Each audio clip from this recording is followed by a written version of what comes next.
Aku rindu ayah. Tapi dulu, aku malu dengan dia. Sebab aku tak nampak. Aku tak faham.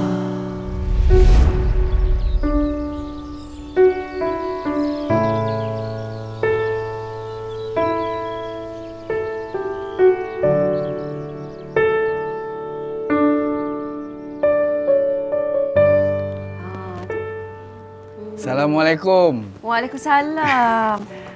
Cepat abang balik? Habis awal lagi ni. Oi, rajin nak ayah belajar.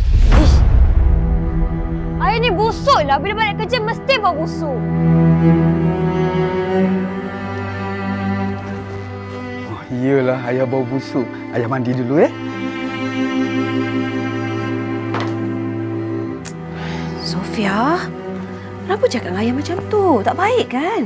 Betul apa Sofia cakap. Ayah memang selalu bawa busuk. Malu tau Sofia. Kawan-kawan selalu ejek. Ya, memang aku malu dengan ayah.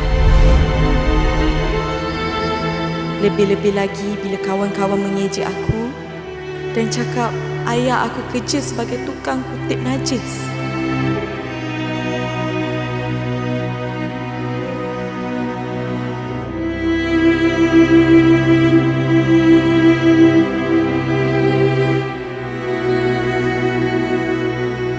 Assalamualaikum. Waalaikumsalam. Sampaikan aku tidak suka kehadiran dia di rumah kerana terlalu malu dengan pekerjaannya. Tetapi, ayah aku buat kerja yang orang lain tak sanggup buat. Dia bersihkan apa yang kita buang, walaupun kotor, walaupun jijik, dia tetap lakukan tanpa mengeluh. Sayangnya, aku tidak pernah mengucapkan terima kasih.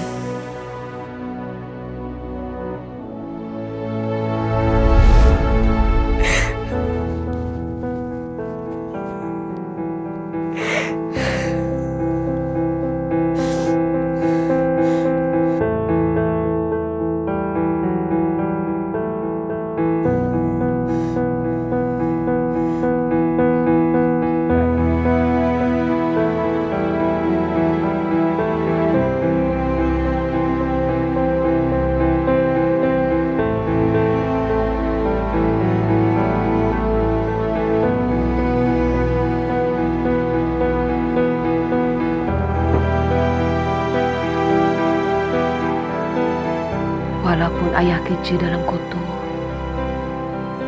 tapi hati dia bersih. Bersih daripada hina dan jijik.